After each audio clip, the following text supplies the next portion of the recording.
Olá, olá, queridos! Tudo bem? Mais um NFL Contra o Encurte. Voltamos às quartas-feiras com o programa e tem muito conteúdo para você, hein? Nessa terça-feira fiz vídeo para os membros, falei sobre o Tampa Bay Buccaneers, a vitória do Brady. Hoje eu vou falar um pouquinho sobre o New Orleans Saints. Tem muita coisa legal vindo pela frente. Vou falar sobre o Joe Burrow, como vocês viram no título também. Vamos juntos! Antes de mais nada, se inscreva no canal, like no vídeo. Ah, e tem vídeo de beisebol também para os membros, tá? Para falar sobre o Justin Verlander nos Mets e o Jacob deGrom nos Rangers. Mudanças entre grandes arremessadores do beisebol, só para os membros, tá? Free agency do beisebol está rolando. Semana 14 vindo pela frente, a gente vai falar um pouquinho da semana 13 e também um pouquinho da semana 14, porque a gente tem duelos bem importantes aqui, então venham juntos os próximos 15, 20 minutos para mais um programa. Bora começar com o giro de notícias? Que tal? Vamos? Então vamos. Bom, o seguinte, informação importante, que a NFL mudou o Sunday Night Football da próxima semana, não a 14, a 15. Era New England Patriots e Las Vegas Raiders, jogo que ainda pode ser muito importante, especialmente daqui 2 semanas, né? Agora não parece tão importante, mas se os Raiders vencerem o próximo jogo contra os Rams, pode ficar um pouquinho mais importante essa partida. Mas era Patriots e Raiders, que seria o reencontro do Josh McDaniels com o New England Patriots, e agora será Washington Commanders e New York Giants. E esse jogo é muito importante em termos de playoff para a Conferência Nacional, por um motivo muito simples. Os Commanders estão de folga na semana 14 e eles têm 69% de chance de playoff. Os Giants têm 51%. Imaginando que os Giants percam para os Eagles, que é o resultado natural, e os Commanders vençam os Giants, os Commanders ficam com 92% de chance de playoff, de acordo com 538, e os Giants ficam com 20% de chance. Então, esse jogo é pra lá de importante. Se os Giants perderem para os Eagles e vencerem os Commanders, aí fica 85% Giants e 31% Commanders. Ou seja, esse jogo basicamente é uma pós-temporada antecipada que a gente vai ter aí na semana 15. Dois times bem interessantes, o New York Giants com o Brian Daboll tirando o máximo possível do Daniel Jones nessa temporada. O Taylor Heinicke tem seus momentos, teve uma conversão de quarta descida que ajudou a empatar o jogo no final dessa última partida. E a gente pode ter a estreia do Chase Young finalmente nessa temporada, justamente contra os Giants, nesse jogo para lá de especial no Sunday Night Football da outra semana. Então fica aí a dica. Lembrando que nesta semana também mudou o Sunday Night Football. Era o Denver Broncos enfrentando o Kansas City Chiefs. Graças a Deus, o Denver Broncos não estará no horário nobre nesta semana, então a gente terá aí o confronto entre Miami Dolphins e Los Angeles Chargers. Jogo bem interessante de dois conterrâneos do draft de 2021. Conterrâneos, não fez nenhum sentido isso que eu falei. 2021 ou 2020? 2020. Que é o Tua Tagovailoa e o Joe Burrow. Dois dos melhores quarterbacks desta temporada. E dois top 5 na briga pelo MVP em muitos lugares, né? O Tua perdeu um pouco de espaço depois da derrota para São Francisco, mas de qualquer forma, dois quarterbacks top 5, top 7 nessa temporada, tá? Então fica a dica em relação a isso. Outro ponto importante, giro de notícias, é que, bom, eu acho que deu ruim esse jantar do Jerry Jones com o Odell Beckham Jr., porque o Jerry Jones, de acordo com uma rádio, ele deu uma entrevista para uma rádio lá de Dallas, dizendo que ele tem problemas com a saúde do Odell. Qual que é o BO? O Odell não quer fazer teste físico, não quer fazer treino com os times que estão interessados nele antes de assinar um contrato. Supostamente são 3 times, né? Tudo indica que é Buffalo Bills, New York Giants e Dallas Cowboys. Então o Jerry Jones deu essa declaração aí, não sei se é para diminuir o valor do Odell, não sei o que está acontecendo nesse aspecto, mas é um ponto interessante em relação ao Odell, que segue free agent, né? E machucou o joelho em fevereiro, certo? E por fim, sim, eu fiz o Vencedores e Perdedores na segunda tarde e eu não imaginaria que, colocando o John Robinson nos perdedores, de repente o cara é mandado embora.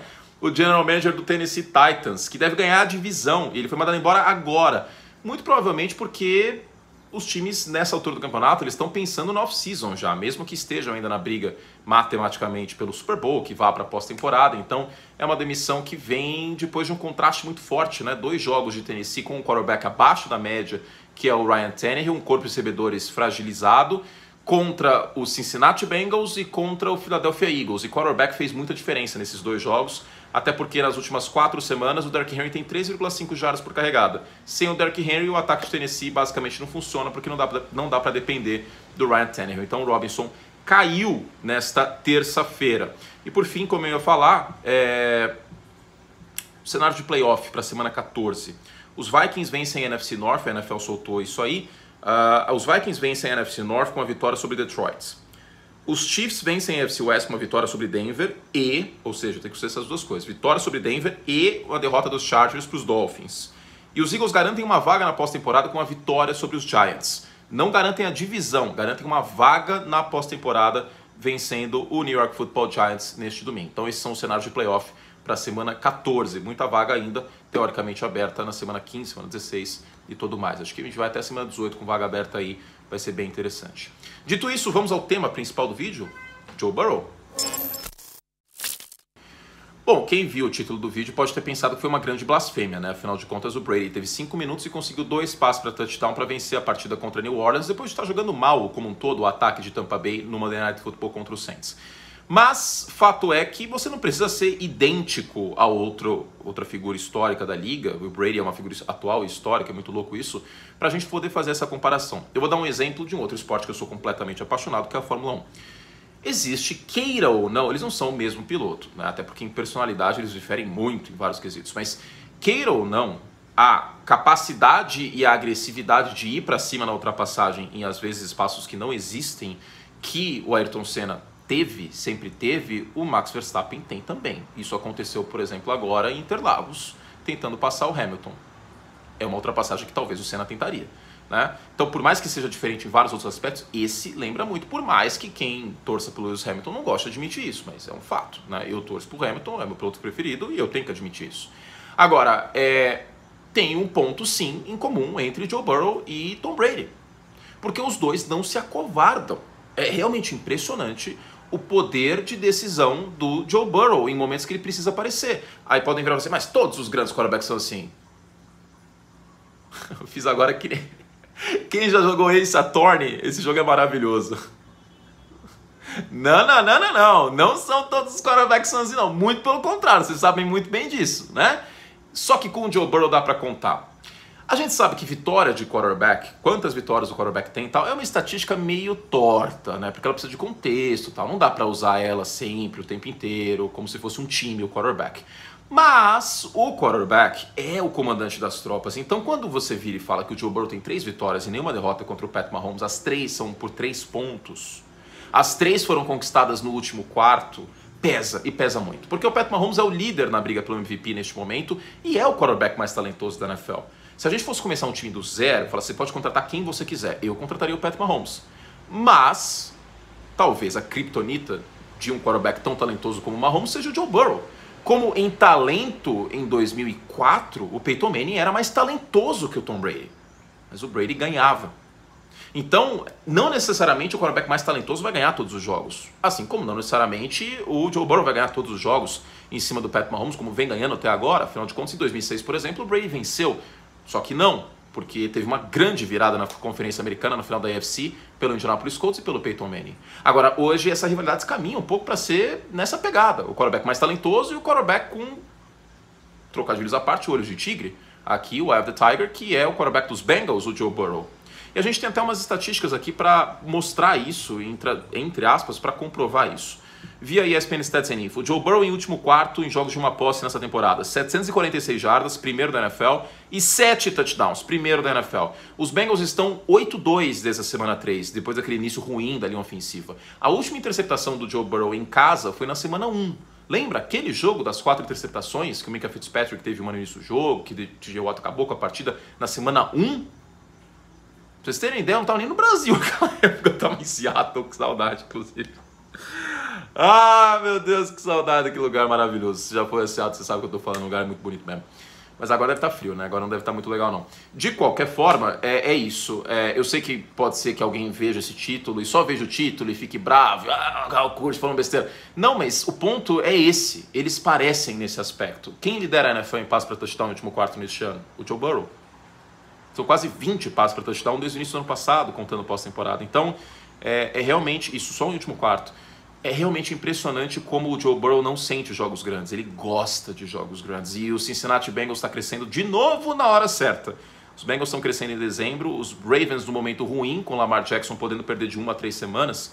Essa talvez seja a previsão, né? Embora seja semana a semana a questão. Mas o Adam Schefter chegou a mencionar, né, que essa lesão dele costuma ser 1 a 3 semanas. E os Bengals subindo. A defesa jogou bem nessa semana. Jogou bem na semana passada, limitando o Derrick Henry.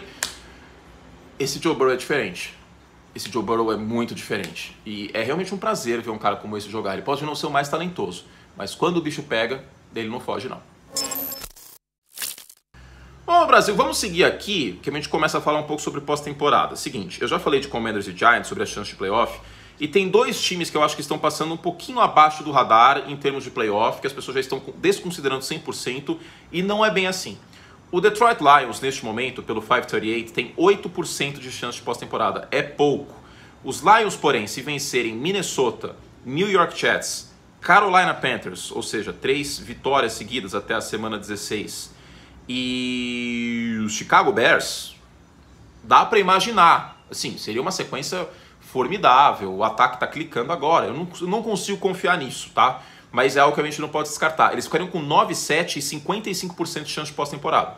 Não dá para descartar o Detroit Lions ainda. Agora, outro time que eu não descartaria de forma alguma é o Las Vegas Raiders. O jogo terrestre está funcionando, o Davante Adams vem de grande jogo e as coisas podem clicar para os Raiders de novo. Eles pegam nessa quinta-feira na Batalha de Los Angeles, porque os dois times já foram ao mesmo tempo de Los Angeles até 95, os Rams no Thursday Night Football. Se eles vencerem esse catadão dos Rams, vencerem os Patriots na semana seguinte, que era o Sunday Night Football, agora não é mais, e vencerem o Pittsburgh Steelers, a chance de playoff deles vai para 53%. Neste momento é de 16%. Se na semana 17 eles vencerem o San Francisco 49ers com o Brock Purdy, provavelmente, essa chance vai para 67%. Eles ficam com 9-7 de campanha. Então, não dá para jogar os Raiders fora, tá? Até porque eles pegam os Chiefs na última semana, um Chiefs que talvez já esteja classificado com a folga garantida. Esse time dos Raiders ano passado engatou uma sequência forte de vitórias, eu vou até pegar aqui quanto que foi.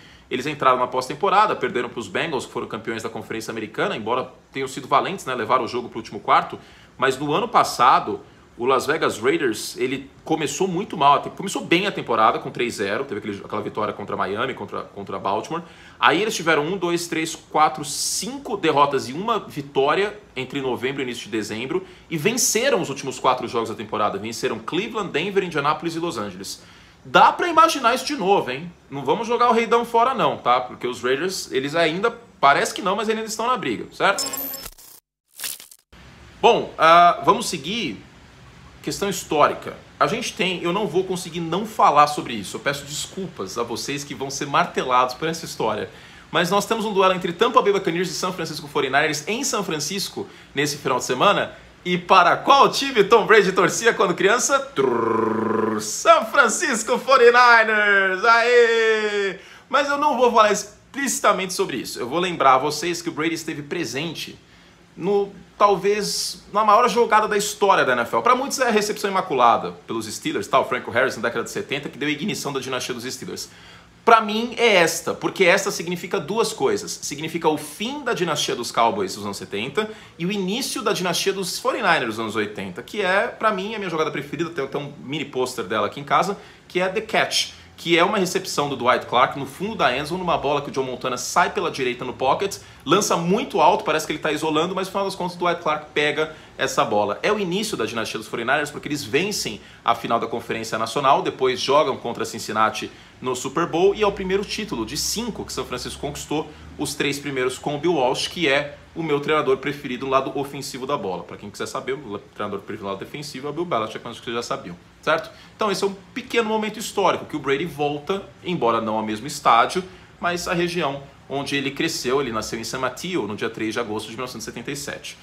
E sim, eu sei de cor quando o Brady nasceu. Ai, ai, é isso! Fizemos todo o estrago que podíamos. Vamos terminando esse programa maravilhoso.